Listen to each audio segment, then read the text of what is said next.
পরিবর্তন news channel, আপনার কণ্ঠ, আপনার পছন্দ।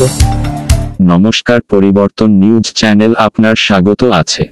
নতুন আপডেট জন্য চ্যানেলকে লাইক, সাবস্ক্রাইব ও কমেন্টস করুন। আজকে আপডেট। আজ দুর্বার মহিলা সমন্বয় কমিটির 24তম আন্তর্জাতিক যৌনকর্মী অধিকার দিবস কর্মসূচি পালন ঘোষণা করেন। যৌনকর্মীরা শ্রমিক অধিকার চাইলেন, তাই সাংবাদিক সম্মেলন করে নিজের হকের অধিকার জন্য নিজের বুঝতে হবে। তাই 3 মার্চ 2024 সোনাগাছি শীতলা মন্দির 4টা সময় থেকে 5 পর্যন্ত সময় অনেকের বিশিষ্টজনদের বিভিন্নভাবে জীবনের পথে চলবেন।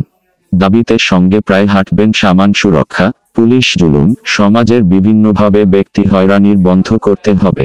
নিজের অধিকার জন্য সচেতনতা থাকবেন।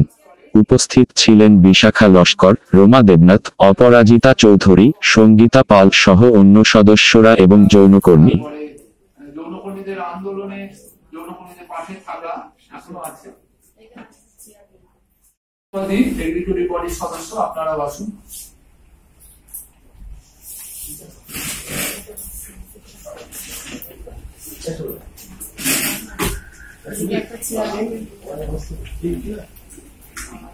মায়েদের যে পেশা, তার কারণ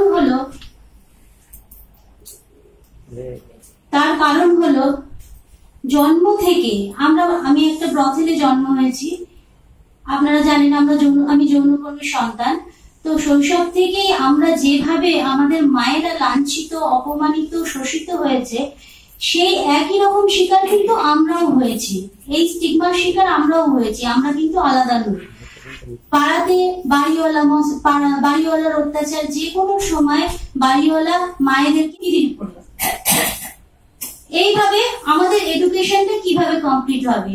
যদি আমরা ক্লাস 1-এ পড়ি, ক্লাস 1-এর মধ্যেই 3 মাস থাকি শ্বেতগলিতে, 3 মাস থাকি খিদিরপুরে, নানা রকম শোষণ। যেহেতু যৌনকর্মীর সন্তান, তাকে দিয়ে কখনো বেঞ্চ মোছানো হতো, তাকে ঘৃণা, তার সাথে মেশা হবে না, তার সাথে মিশলে খারাপ হয়ে যাবে, এরকম নানা যেতে হয়।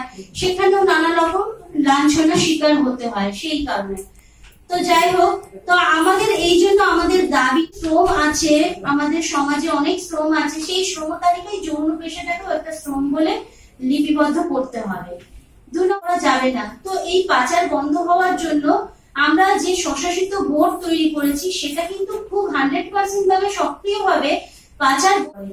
তো সেই স্বশাসিত বোর্ডকে সরকারি ভাবে রেজিস্ট্রেশন করা হোক, এবং শুধুমাত্র রেজিস্ট্রেশন করলেই তো বাড়ি থেকে বার করে দেওয়া, মানে বিল দেয় না, বিল না দিলেই যে কোনো সময় বার করে দেয়, সেই যে সমস্যাগুলো, তোলাবাজদের জন্য একদম সক্রিয় ভূমিকা একদম পুলিশ প্রশাসনকে নিতে হবে। এখনো অবধি কিন্তু সেটা হয়েছে, যেখানে 54টা জায়গার বাইরে যেখানে আছে, সেখানে মানে অন্যান্য দেশের অন্যান্য রাজ্যের কথা বলছি, সেনা রকম কেস দিয়ে যৌনকর্মীদের হেনস্থা করে।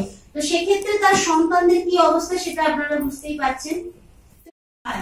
তাহলে আমাদের প্রতিনিধিত্ব ওখানে রাখতে হবে, কারণ আমাদের এই কমিউনিটির সমস্যা কিন্তু উপরে বসে বোঝা সম্ভব নয়। আমাদের ফিল্ডের সমস্যা, আমাদের যৌনকর্মী আমরাই ভালোভাবে বুঝি যে কিভাবে প্রতিরোধ করা সম্ভব।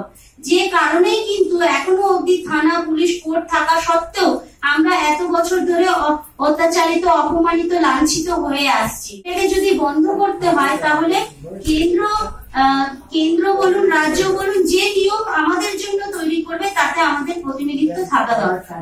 ধন্যবাদ।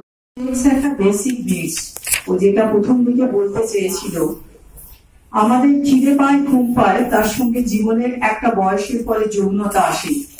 সেই যৌনতা যদি দুটো মানুষের মধ্যে পারস্পরিক চুক্তিতে কোথাও একটা তারা নিয়ে যায়, বাইরের থেকে কোনো মানুষ এসে, কারণ আমরা জানি প্রচুর পরিযায়ী শ্রমিক আছেন সারা ভারতবর্ষ, কেন ভারতবর্ষের বাইরেও প্রচুর মানুষ কাজের জন্য তাদের বাইরে যেতে হয়।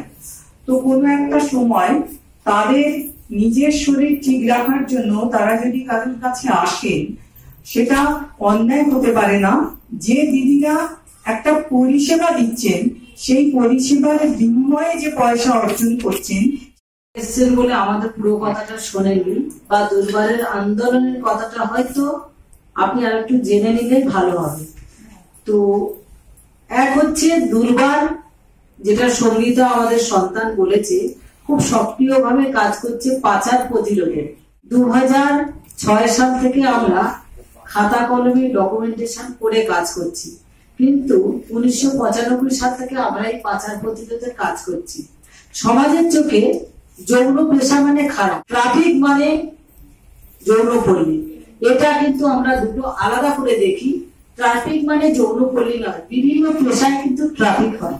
আজকে আপনি একটা সরকারি দপ্তর শিশু শ্রমিক কাজ করছে, তারাও কিন্তু মাইগ্রেশন, তারপরে কিন্তু ট্রাফিক, বা বিভিন্ন ভাবে যেটা পরিযায়ী শ্রমিকের কথা এখানে মহাশ্বেতাদি বলে গেলেন, এরকম অনেক পরিযায়ী শ্রমিক তারা মাইগ্রেশন, তারপরে কিন্তু ট্রাফিক ইচ্ছার বিরুদ্ধে করা হচ্ছে।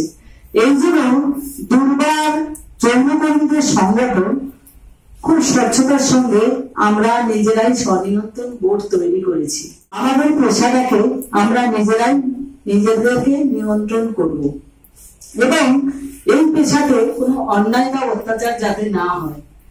এখনো অব্দি 1700 মেয়েকে, মহিলাকে পেশা থেকে তুলে তাদের বাড়িতে পৌঁছানো হয়েছে, বা শিশু তাদেরকে বিভিন্ন সরকারি হোমে CWC's সঙ্গে যোগাযোগ করে আমরা পাঠিয়েছি, এবং এখনো মহিলাদের সেই জায়গাটাকে মেনে নিতে পারেনি। একটা ছেলে যদি দুটো বিয়ে করে তাহলে সেই ছেলেটা কি সোনার আংটি, আর মেয়ে যদি খুব সচেতনতার সঙ্গে দুটো বিয়ে করে তাহলে সেটা কিসের আংটি? প্লাস্টিকের আংটি। কেন? ভেঙে গেছে, ফেলে দাও, মেয়েটা চরিত্রহীন, তাই না?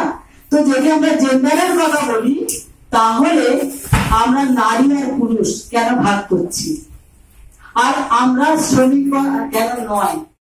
আসে সে যৌন পরিষেবা নেয় বা কিছুক্ষণের জন্য এই শরীরটাকে ভাড়া দেওয়া, তাহলে কেন আমি শ্রমিক নয়? আমি কিছু উৎপাদন করছি না, কিন্তু কাউকে আমি তার মনোরঞ্জন দিচ্ছি, বিনোদন দিচ্ছি, নাচ গান সেক্সের মাধ্যমে, তাহলে কেন আমি শ্রমিক নয়? এখানে অনেক যুক্তি বা তর্ক আছে, সেটা দুর্বারের বক্তব্য, সেটাই আমাদের লড়াই।